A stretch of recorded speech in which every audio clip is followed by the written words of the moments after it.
Indeed, a very, very good title, and probably the title will be about the best thing about the talk today, I'm afraid. The reason for that being that yesterday I had a disaster, a computer disaster. For some unknown reason, my computer reverted the file of my notes for today to about 3 days ago when it was infinitesimally small, and so I lost all the work. So I was burning the midnight oil last night trying to regain some of it. But I greatly appreciate the opportunity of coming and speaking here today. I wanted to come to every one of these conferences that have been on, but for one reason or another, in the kind of work I'm in, other things cropped up and filled up the time. I suppose it wouldn't be out of place to have a few words about my relationship, I suppose, with L'Abri and the writings and works of Francis Schaeffer. They go back to 1968 when I was a first-year student in Edinburgh University and very interested in music, art, literature, but unable really as a Christian to relate all these things to the Bible, to my Christian life, and finding a real struggle in this relationship between Christianity and the world. And I met a man at a Christian Union meeting in Edinburgh, a man called Nigel Goodwin, who was an actor in the 60s, and he had become a Christian. I can't remember, was it directly through the work of Francis Schaeffer, but certainly Francis Schaeffer had influenced him greatly. And he was constantly talking about this man, Francis Schaeffer, and that books were about to be published by him. And in fact, the first book came out very, very shortly after that, Escape from Reason. This isn't my original copy, it fell apart. This is my second one, I think. And it was really life-changing for me. It changed my direction in life. At that stage, I was studying medicine at Edinburgh and not interested in it really at all. I changed to study philosophy and psychology and eventually theology, and then entered the ministry. Also, it involved me going to L'Abri in 1970, and that again was a memorable and life-changing experience too. It was the summer of 1970. While I was there, Jimi Hendrix died. And it was, in a way, the end of an era and the beginning of a new era. In April 1980, when I was a minister, as Jack said, here in Bishopbriggs, Francis Schaeffer had just produced with Everett Koop the Whatever Happened to the Human Race series of films and book. And they were wanting to come, at least Schaeffer and others were wanting to come to Scotland to publicise it. And I can't remember exactly how it happened. I had contacts with some of the people at that point, but I was asked to organise that meeting. I probably organised it and publicised it very badly, but it met in a lecture theatre in Strathclyde University, the biggest lecture theatre we could find in Glasgow, to show the film and for Schaeffer to talk. And it was the only time, I think, I have ever had to turn people away from a Christian meeting. The powers that be in the university would not allow any more people into that lecture theatre. Again, it was a very, very memorable experience. But more important than all of that, the writings and work of Francis Schaeffer and others involved in L'Abri gave a blueprint for relating the Bible to the world, relating our Christian faith to the world in which we live. The subject today is the clash of church and nation in 21st century Scotland. I wish I'd read that book that Alison was publicising a minute ago. Probably we're going to get a few disjointed thoughts from me this morning, and hopefully the discussion will open up the subject properly. But I want to begin with the question, where stands Scotland today? Well, in one sense, it stands in the same place as the rest of Europe, the rest of the Western world. It is influenced by the twin forces of modernism and postmodernism. But there are local peculiarities. I'll just mention one of these local peculiarities. Every so often in the press or the media, something is blamed on part of our Scottish heritage, which they call Calvinism. They have probably never read a word of Calvin or John Knox in their lives, but everything gets blamed on Calvinism. Calvinism has not been a force in public life for over 100 years. So how it can possibly be the case that things today can be blamed on Calvinism, I don't know. Calvinism did not create 2 world wars.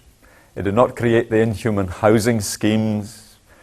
It did not create all the circumstances that given rise to the drink and drugs problem in our society, and so on and so on.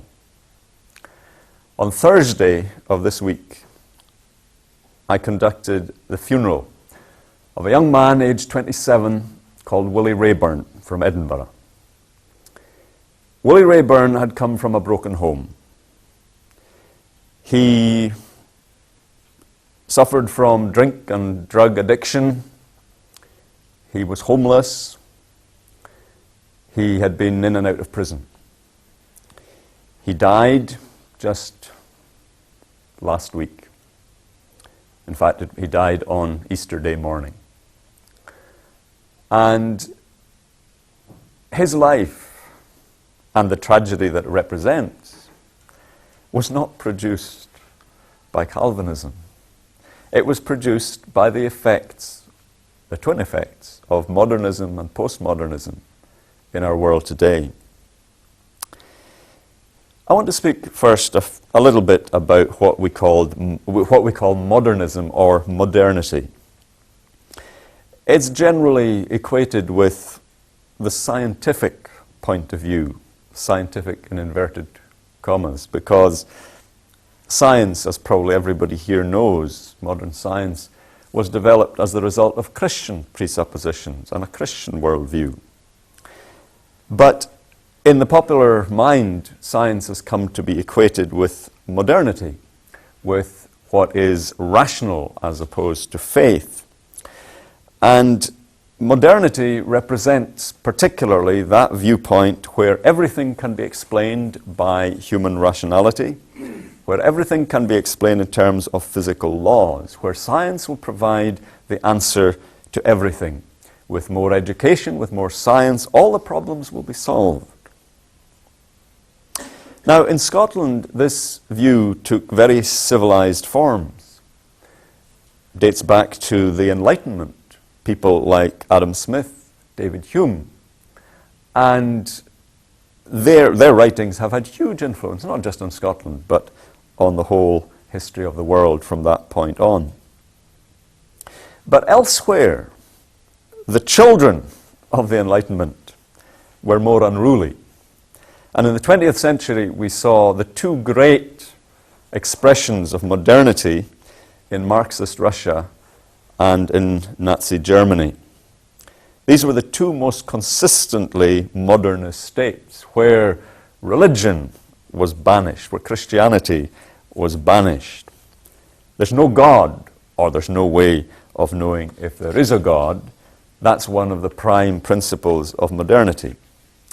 But as Dostoevsky pointed out long ago, if there is no God, then everything is permitted.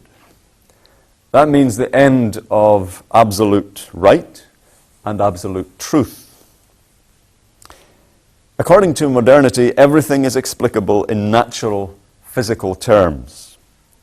Man is an animal, finally a machine. And these are not just theoretical ideas. It is a fact that in this country of Scotland, birds of prey have more protection than unborn human children. That is a fact. How has that come about? It has come about because of these philosophical principles.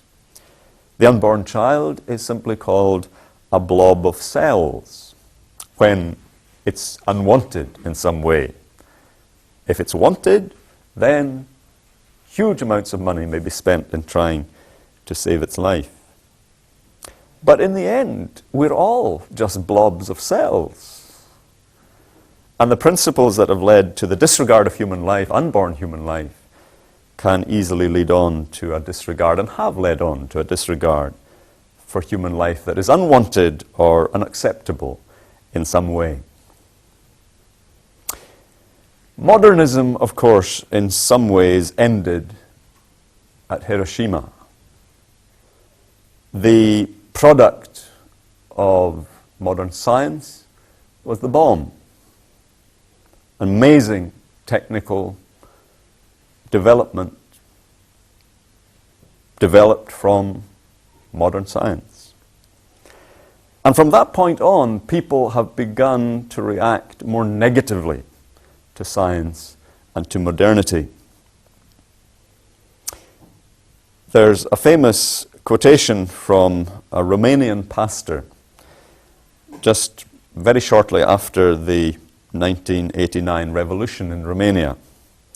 He was standing in the church in Timișoara, where the revolution really began. And he said, "Communism began in the battleship Potemkin, and it ended here," as he pointed to the pulpit.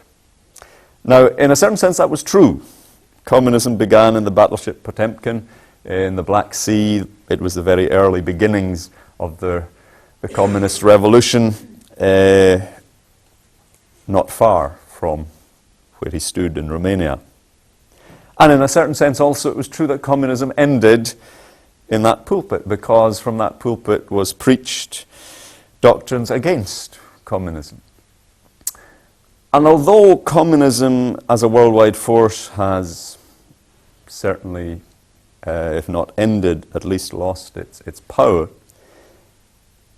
what has replaced it, of course, is not what many people in Romania and many people in Russia and other places might have wanted, which was a Christian new beginning. But what has replaced it has been this thing we call postmodernism. There has become a disillusionment with science, with the rational, with arbitrary authority. And we're at that place that Hans Ruckmacher used to talk about when he talked about the box, you know, how because of this scientific rational view we're all enclosed, encased in this box that people really can't live in. The human spirit can't survive in it. And as he used to put it, people want to jump out of the box. But it's not by some rational move or rational argumentation. It's simply reacting as human beings against those restrictions. Postmodernism is an even more vague word than modernity. It defines itself by what it is not by what it is. But undoubtedly, a change has taken place. A change has taken place in our Western society, a change has taken place in Britain, a change has taken place in Scotland. Many people trace that change back to the 60s. You can see it in terms of politics, public law, the abortion law and so on, that was passed during the 60s. But probably more influential than even the passing of those laws was the cultural change that took place in the 60s. Bob Dylan, who was one of the poets, songwriters of that generation, in a song called Back Pages said, "Good and bad I define these terms, quite clear no doubt somehow. Ah, but I was so much older then, I'm younger than that now." And that's a very clear statement of a movement from absolute truth to relative truth. And many people were making that move at that time. And also there came the great emphasis upon experience, not upon theoretical knowledge, but upon experience, the whole influence of existentialism. And in another of his songs, like a Rolling Stone, the chorus is, "How does it feel to be on your own, with no direction home, like a complete unknown, like a rolling stone?" How does it feel to be on your own, with no direction home. And many people were facing up at that stage, or beginning perhaps to face up to this idea that life didn't make sense anymore, and everybody had to try to find their own meaning. Dogmatism and certainty were out, and freedom, and choice, and irrationality were in. Now, nowhere is this more apparent than in the area of sexuality. The Scotland we live in today is utterly different from even the Scotland of the 50s. In half a century, things have revolutionized.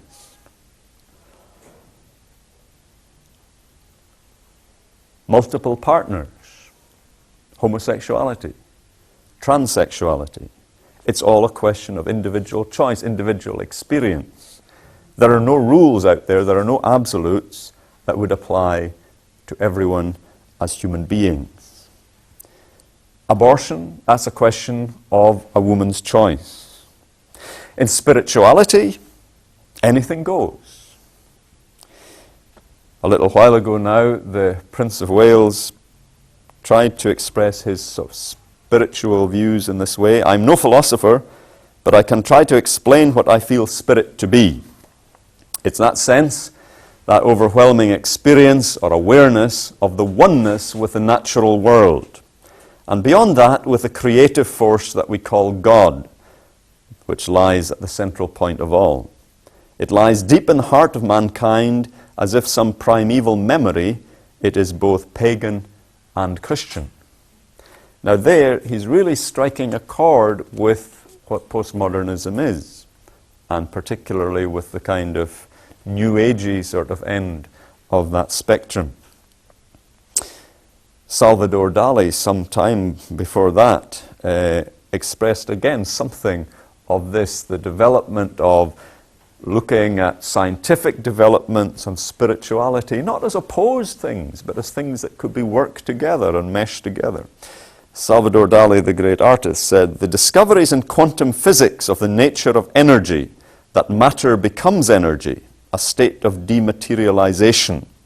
I realized that science is moving towards a spiritual state. It is absolutely astonishing. The mystical approach of the most eminent scientists, the declarations of Max Planck, and the views of Pierre Teilhard de Chardin, a great Jesuit scientist, that man in his constant evolution is coming closer and closer to a oneness with God." Those are the kind of ideas that are around and are so influential in our world today. Even back in the 40s, C.S. Lewis foresaw the rise of what he called the materialist magician, the man not using but veritably worshipping what he vaguely calls forces. And of course, it's no coincidence that one of the great influential series of films in the end of the 20th century were the Star Wars trilogy, not the later ones, but the original three, where there was this mysterious power called the Force that sort of linked everything in the universe. And if you acted in line with it, then you got on well. But if you were on the dark side of it, things went badly. Now, people of my generation, people who were students during the 60s, who were so influenced by so many of these ideas, these are the people who are now in positions of influence in politics, in business, in the media, in every area of life. These are the images that are constantly coming before us from that generation and the generations, of course, influenced by them since that. Now, that is a little bit about the nation of today, but something I meant to mention earlier, but I'll mention at this point before going on to look at the church. I remember a time just in the 50s that was almost pre-modern. I come from the Highlands of Scotland, and I remember my father ploughing with a horse and plough. And I remember a society, I remember a type of community that was almost pre-modern.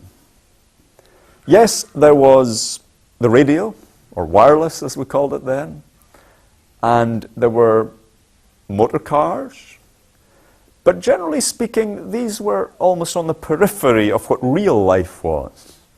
Real life was about people. Real life was about community.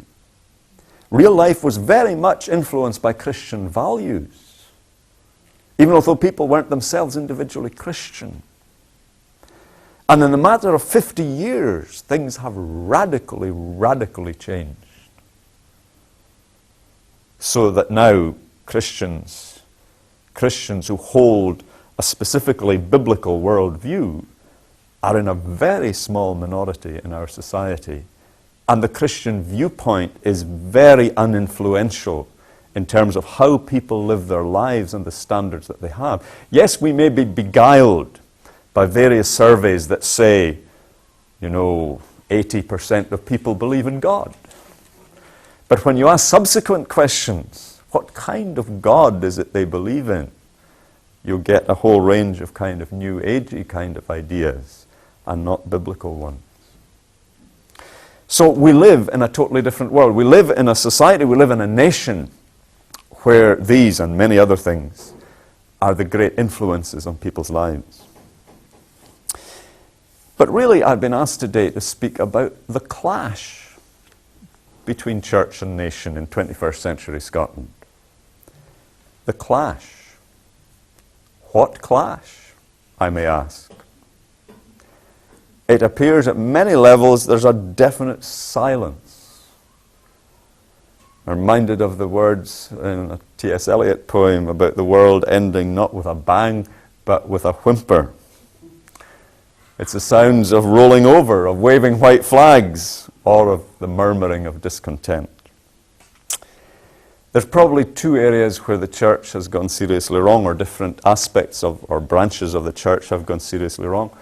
One direction is in the direction of accommodation, and any one of us might be guilty of either of these things, although we may identify with them with certain wings of the church or whatever. Accommodation, or surrender.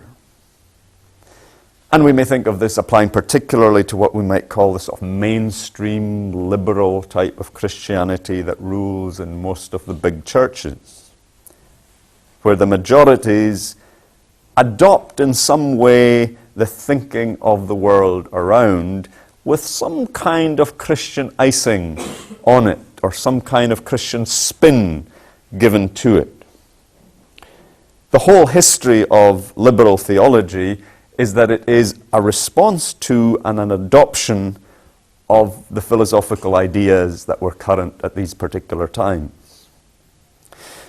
I brought along the current issue of Life and Work, the Church of Scotland's magazine, which is very well produced and very readable, very interesting.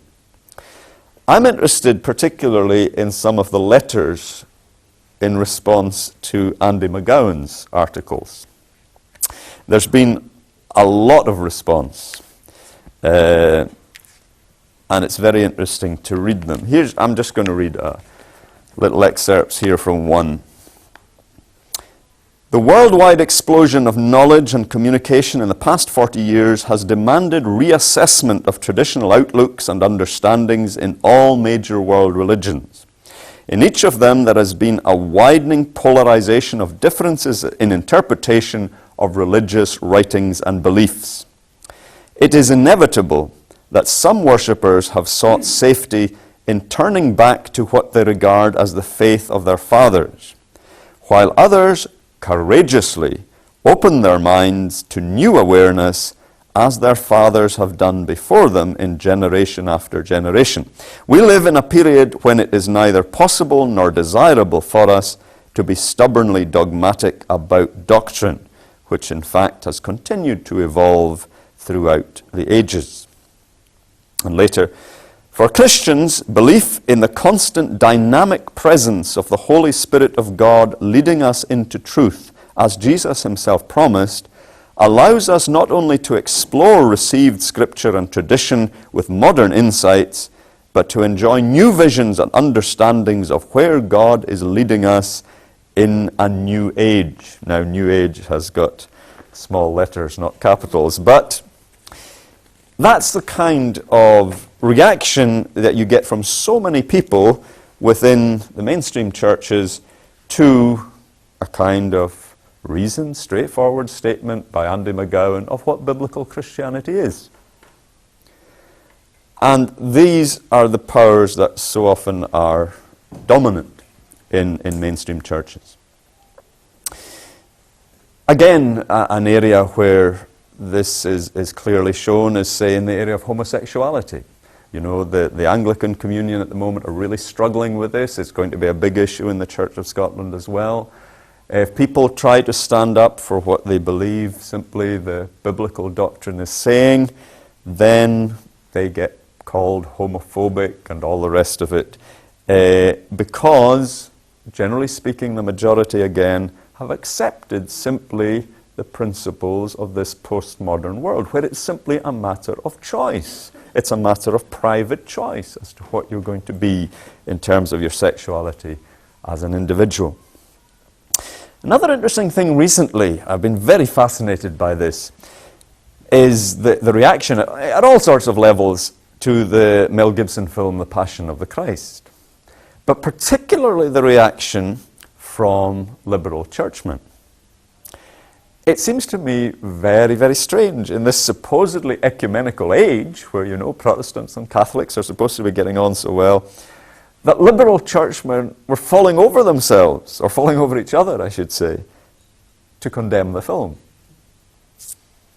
And it seemed a terrible thing to in any way be possibly anti-Semitic, but it was all right to be anti-Catholic. It all seemed very, very strange to me.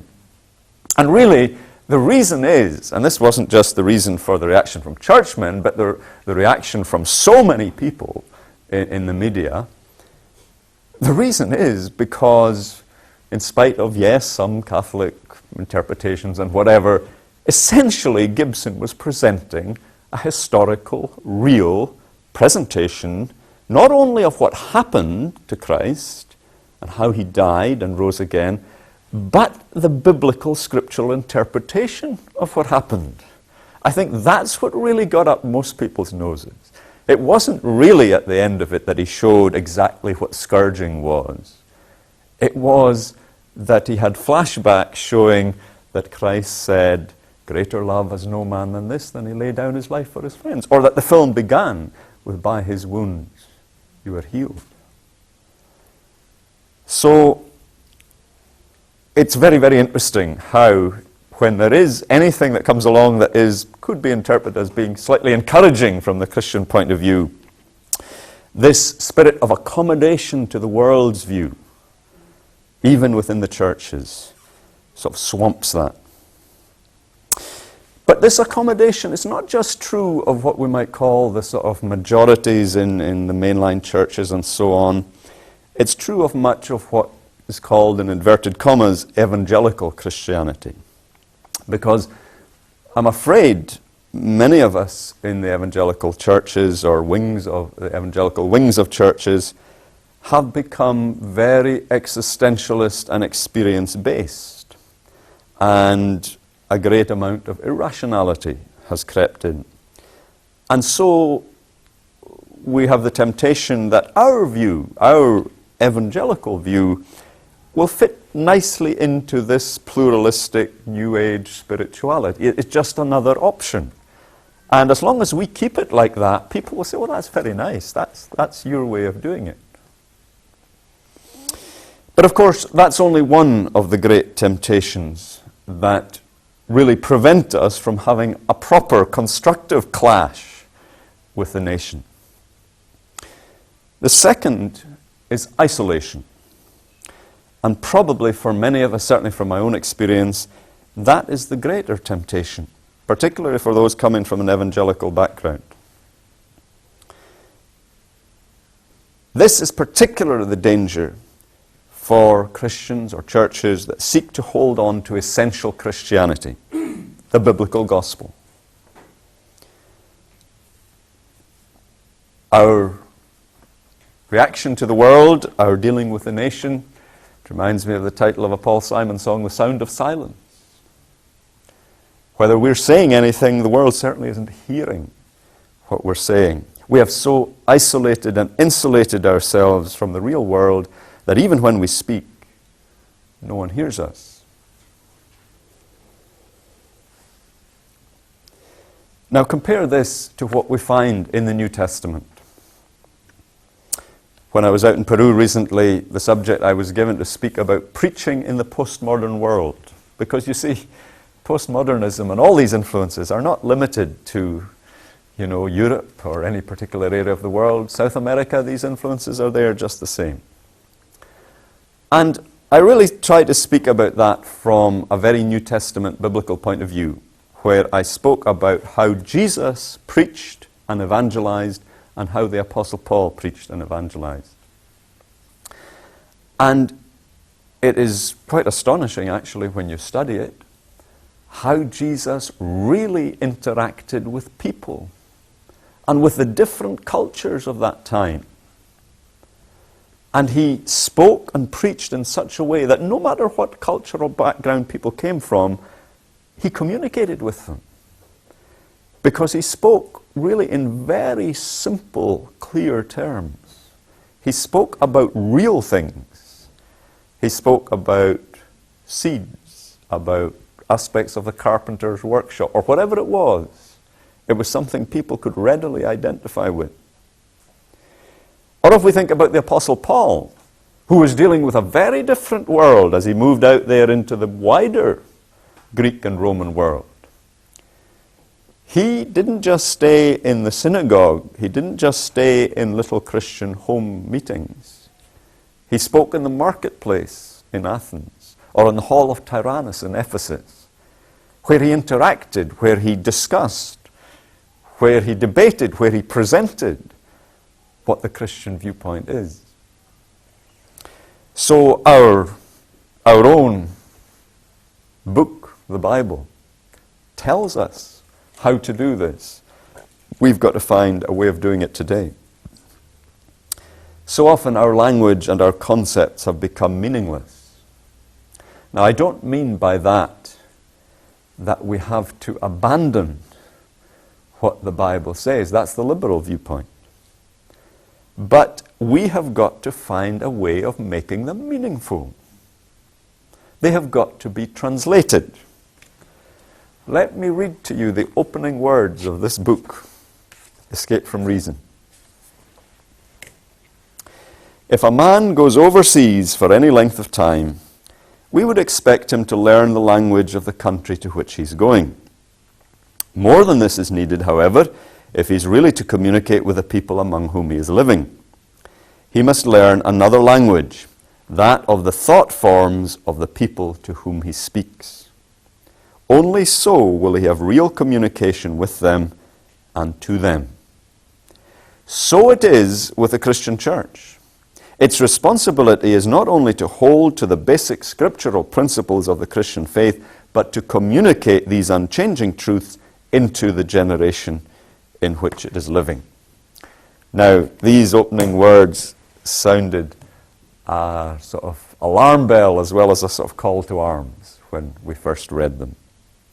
And that's still what we're struggling to do. We're still struggling to understand the foreign language and ideas of the culture in which we're living. We don't have to travel to another part of the world. I didn't have to travel to South America to find myself in an alien culture. I'm in one here as a Christian. But I've got to find a way of communicating. The world out there doesn't really matter whether I'm going to listen to what they are saying, because everybody's listening to it. But I must be concerned that they are going to hear what we have to say. So that's one great place where we obviously have to wrestle with before we can have a clash properly between the true Church of Jesus Christ and the nation. Now, I'm not saying it's not been done. Many individuals are doing it. But it's something as Christians we all have to grapple with. But another area really where particularly we in the evangelical church may fall down is that the clash is the result of the sound of battles of long ago, and perhaps some battles not so long ago.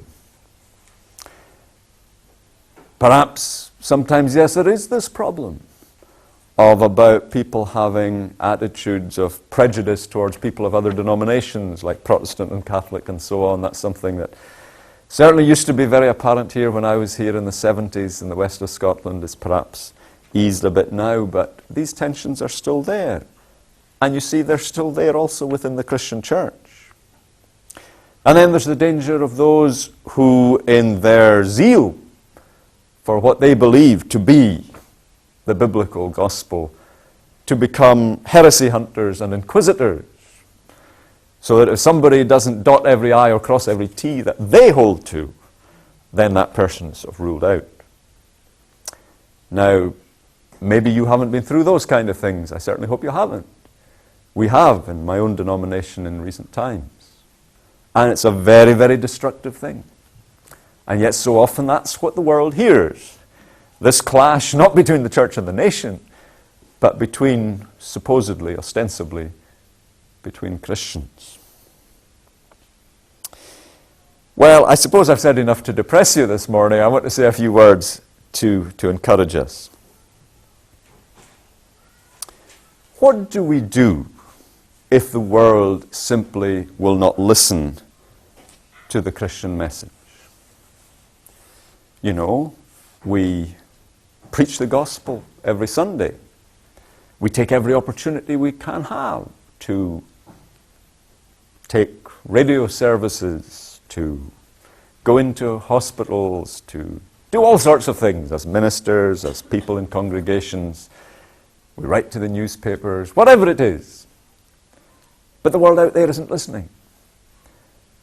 A lot of that's to do with the fact that the world out there mainly doesn't pay much attention to words. Although we know words are so important, although we know that radio and television are full of words, yet so much of it just passes over people. It's impressions that people get. How do we break through that? How can we make the world listen? Well, I think we must show them what the Christian message means. And that kind of work has been going on for some time. I think for too long in the 20th century, the evangelical church in particular got out of what was called social work. It's not just social work. It's showing the love of Jesus Christ in practical terms. And it's interesting when that is done, people do just begin to listen. A development in recent times has been the setting up of pregnancy crisis centers. Yes, we condemn the liberal abortion laws. Yes, we condemn this principle of destroying a human life just because of choice, freedom of choice. Yes, we know all the arguments. But what do we actually do about it? Yes, we may write a petition every so often to Parliament. But how does the world know exactly what our view is? I think it's been shown more by reaching out to those involved at the sharp end of facing these horrendous choices concerning abortion. Because not everybody deals with those kind of choices cavalierly, unquestioningly. And the setting up of pregnancy crisis centers, that's a way in which the church can clash meaningfully with the culture of the nation, and effectively by showing there is a different way, by giving counseling that will show that, yes, there are principles by which you can live your life in that area as in other areas. Or also in the area of homelessness and addictions. I mentioned at the beginning a young man called Willie Rayburn. He really came to our church and got involved with people in it through a great work that was set up in Edinburgh called Bethany Christian Trust. Interdenominational work, spearheaded by a Baptist minister called Alan Berry.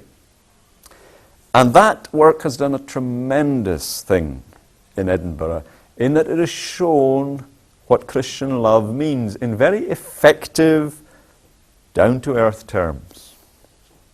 And the similar sort of thing has been done here in Glasgow by Open Door Trust and other organisations as well. But again, only in such a way will we communicate meaningfully with people when they see that we care. Jesus, remember, he went around doing good. He preached and he healed. And he sent his disciples out saying, preach the gospel, heal the sick, and tell them the kingdom of God has come near to them. Now, we don't have the supernatural gifts of healing, I don't believe, as Jesus, as the Son of God, certainly had while he was here on earth, and as he commissioned his apostles to have. But we have the same obligation to help people by whatever means we can employ. A third area where I think there are encouragements is in the area of seeking to find, it's sometimes called user-friendly ways of interacting with people. And the way in my own church that we've been involved in this is through using Christianity Explored courses. Now, maybe many of you here have used them, maybe some of you don't know what they are. We've been talking about something like this, some kind of interactive meeting with people so that we could talk to people in a meaningful way somehow or another. We talked about it for a long time, and we heard that Rico Tice from the church in London, All Souls, that has spearheaded this, he was speaking in Edinburgh about the course Christianity Explored. We went along, and I remember turning to my assistant minister and some others who were there and saying, this is what I've been waiting for all my life. In a sense, it was so simple, yet it gave a format that you could really work with, you could really develop, you could do with as you please. The format is very simple. It's a meal, a short talk or discussion, a short talk or a video, and then a discussion following. And it's very similar to the Alpha course in that sense, but I believe it is more biblically based. And again, there's the emphasis in it, you can develop it as you please. We've used that now for 2 or 3 years, and we've developed other things, follow-on courses leading on from it. And just now this term we're doing a course we've devised ourselves called The Big Picture, and it's just looking at the big themes of the Old Testament. And as Bob Ackroyd, my assistant, was saying to me yesterday just about the meeting we held on Thursday night there, he said, it's so simple. You just need to read the passage. We were reading Genesis 3. And all the issues are there. All the questions are there. People start talking about it. Now, this has been tremendously effective with us, but it's been effective because people in the congregation have contacts with non-Christian people, non-Christian friends, whom they invite. And people find it much easier, strangely enough, to cross the threshold of a church, and we hold it in the church building, but to come to a meal and a discussion. They find that an easier thing to do than to come to a service. Although, again, strangely in this postmodern world, people are easier with coming to a service than they were in the modern period, because people are more free and easy about such things. And having an old building is no disadvantage. People are interested in old buildings. We have an old Gothic building, and people find it quite fascinating. But the point is, it's easier to make meaningful contact with people in this kind of way. And it also aids social interaction, community, the things that are missing in a city. And out of that, several people have come to faith, and many others from a whole range of different backgrounds, from mainland China, from different parts of Britain, from different backgrounds, homeless backgrounds, addicted backgrounds, whatever. They're coming and interacting in a meaningful way about the Christian faith, about the Bible. Now, I find that tremendously encouraging. So you see, there is a very real clash. But so often it's only happening in theory. There is a clash between our ideas of truth, life, love, freedom, every theme that you care to mention. But so often it's just in theory. It needs to become a clash in practice. And it's one thing to debate these things, present these things, even as I'm doing now, amongst Christians. It's another thing to talk about these issues with someone, say, who's a high-powered person from IBM, or a homeless person, who's facing up to these very real issues. And you've got to find a way of reacting with them in a way that's meaningful to them and presenting the gospel to them. Well, thanks very much. As I said, that was rather disjointed, but I'd certainly take part in the discussion.